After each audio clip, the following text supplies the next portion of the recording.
Good morning. You are Jimmy Taylor? Yes, ma'am. And Mr. Taylor, you were previously in court, entered pleas of true and a motion to revoke your unadjudicated probation. Counts 1, 2, 3, 4, 5, and 6. You pled true to all of those counts. You're on probation.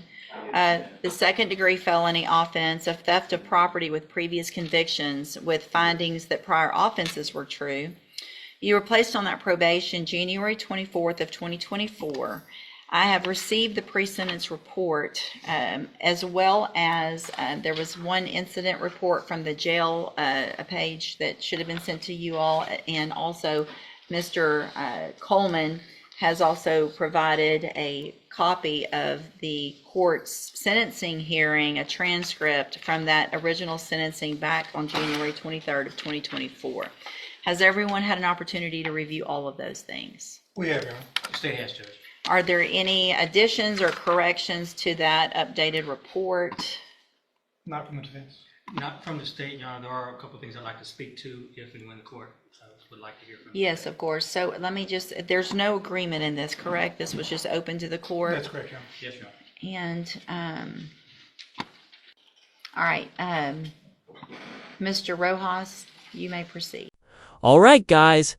Today we're diving into the heated courtroom scene of Jimmy Taylor's probation revocation. Right out of the gate, the judge lays out a full timeline of Jimmy's past violations, 6 counts, all admitted. You can already feel the tension. The probation report and original sentencing transcript are on the table, and it's crystal clear this isn't going to be a routine hearing. This is the calm before the storms, so stay locked in. Thank you, Your Honor. We're going to be asking for the court to continue Mr. Taylor on probation. I know by looking at the PSI on paper, it doesn't look like there's a chance that Mr. Taylor should be given, especially given his criminal history. It looks like his criminal history is all in some way related to drug abuse. If you look at the allegations he pled true to, those are the non-compliance allegations have to do with drugs. And the reason for not complying with the JCBI program, he doesn't come from a wealthy background. He doesn't have a whole lot of affluent friends and family members that can help him out. He had a ride with his brother. His brother had an accident, and that option was not available to him anymore. He indicates to me that he does want help getting off of the drugs, and I'm sure that... Buckle up, guys, because Jimmy's defense attorney tries to swing the narrative hard. He claims Jimmy's criminal history stems from drug addiction and lack of support. But just when you think there might be some sympathy, the judge brings the hammer down, reminding everyone Jimmy already had chances with both ISF and SAFP. She highlights that he was granted probation despite strong objections. This part gets real serious real quick. When Mr. Coleman has a chance to speak, he's going to point out the comments made by the court to this defendant about not wanting to hear about needing more help with drugs or any relapses. I really don't, because here's the thing, Mr. Johnson.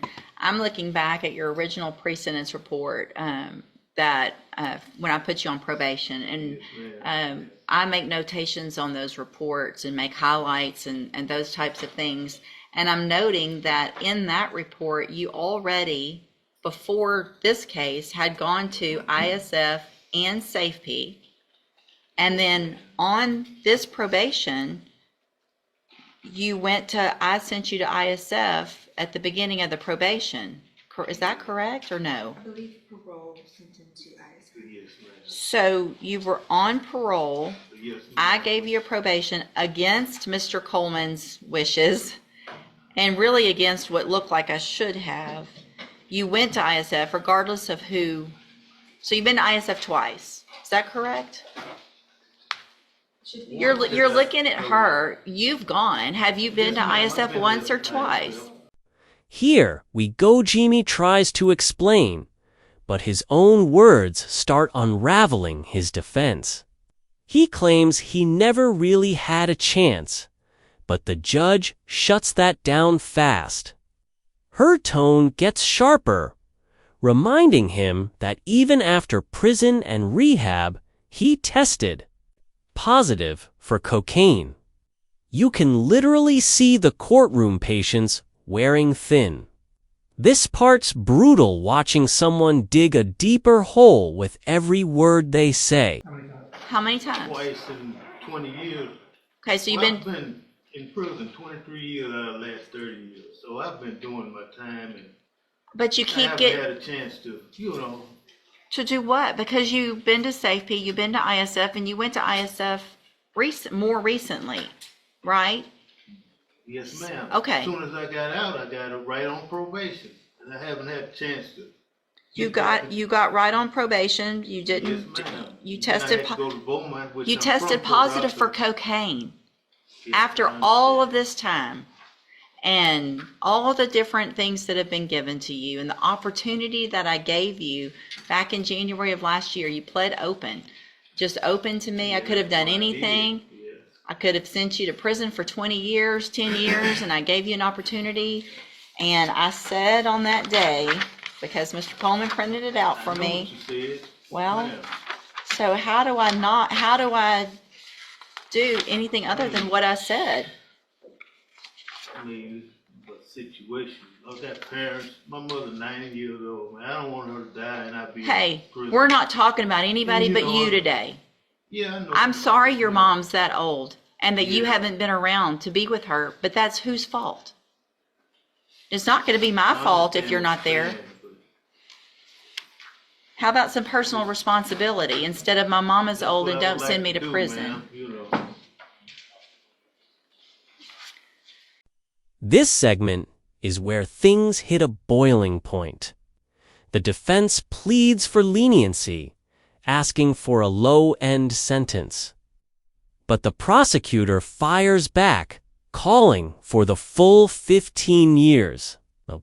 They paint Jimmy as someone who refuses to take accountability even, suggesting he believed the court was setting him up to fail.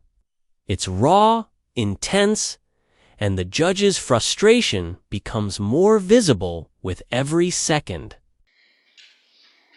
Judge, what I was saying about this. Go ahead. He was warned about not coming back, and the court didn't want to hear about a relapse, but I don't know that this is really a relapse. He never really got the help. On this most recent term of probation with the JCDI, and if transportation is going to be a problem, I know he's already been to SafeP, Judge, but it would be the relapse portion of SafeP would be appropriate, or a whole new term. Hold on. So if I'm reading this, I want to know when he went to ISF this last time. Parole sent him when, because the way I'm reading is you were released from ISF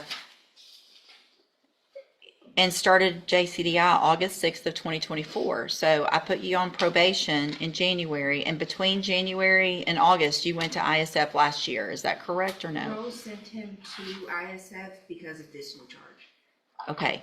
So when was that? He was in custody in Jefferson County, Mhm. and then from custody. Went straight there. parole, So I placed you on probation. You never got out. You went and got help at ISF. Okay. All right. Anything else? And Judge, if the court, and it seems like the court is not leaning towards probation. No. No. I would point out, we understand the range of punishment is up to 20 years, but the bottom line of that range is 2 to 20. And I still haven't done anything yet. So your response and how you act right now is going to go into what I do. Yeah, I understand the legislation makes it possible to go all the way up to 20, but it also makes it possible to go down as low as 2. I think we have to look at each case for the facts, and the underlying offense was a theft at the Dollar General, I think, or Family Dollar, I think it was about $100 worth of merchandise. I would ask the court to consider something at the lower end of the range, maybe 2 to 5. Just because we can drop the hammer on them, that doesn't necessarily mean that we should. And that's what we're asking the court to do. Probation is not going to be an option. Thank you. Mr. Coleman? Your Honor, I'll keep it brief. The defendant has earned every bit of a 15-year sentence in prison. That's what I asked for originally. You placed on deferred. That's what I'm asking for today.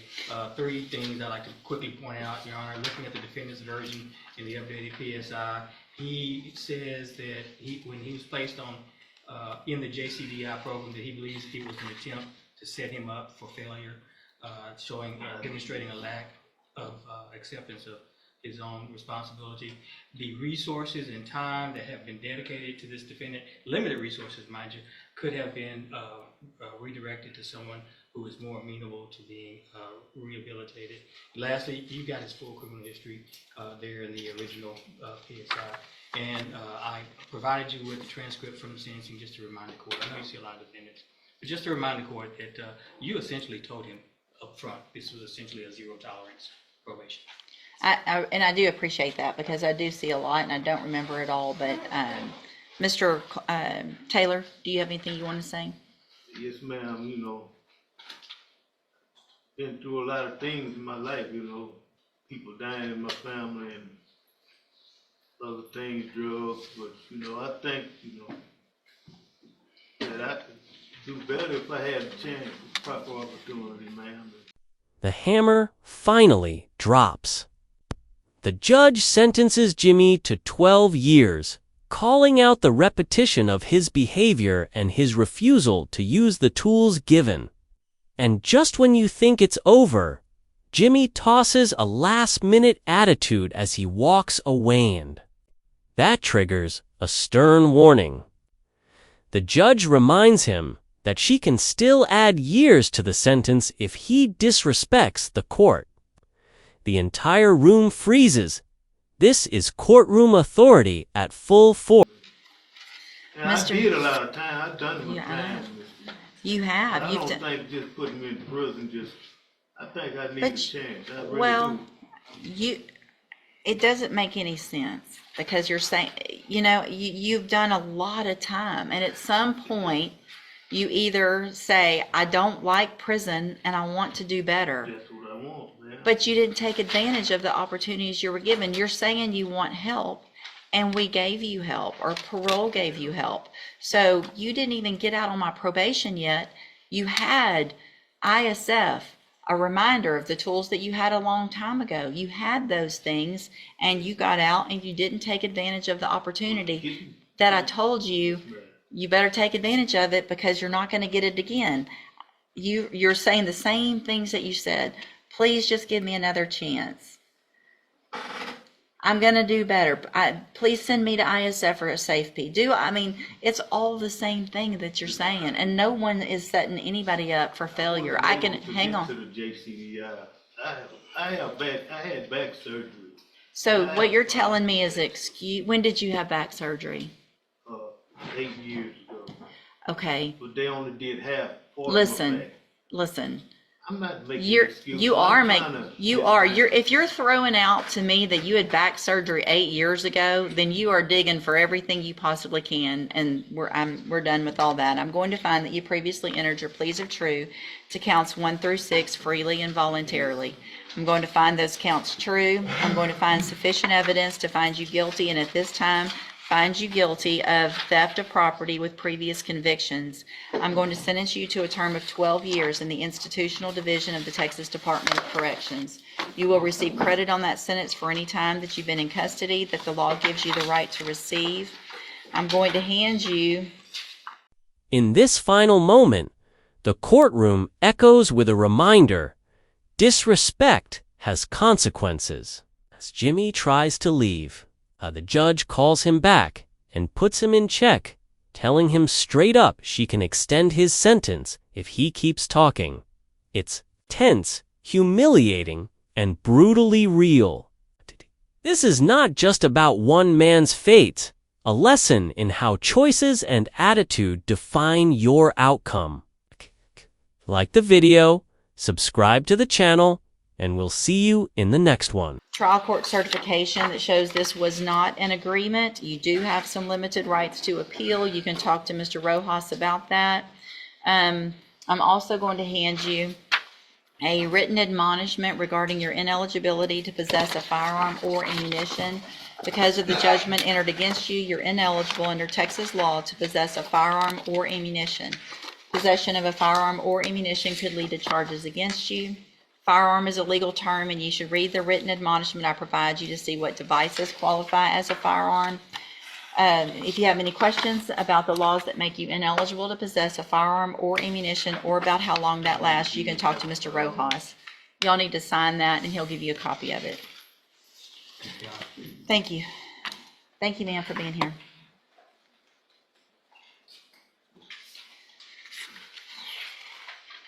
Ms. Holmes on Demario Flukas. That's just fair. Mixed to me 12 years. Hey, come back, Mr. Taylor. Come here. Let me tell you something. I still have jurisdiction over your case.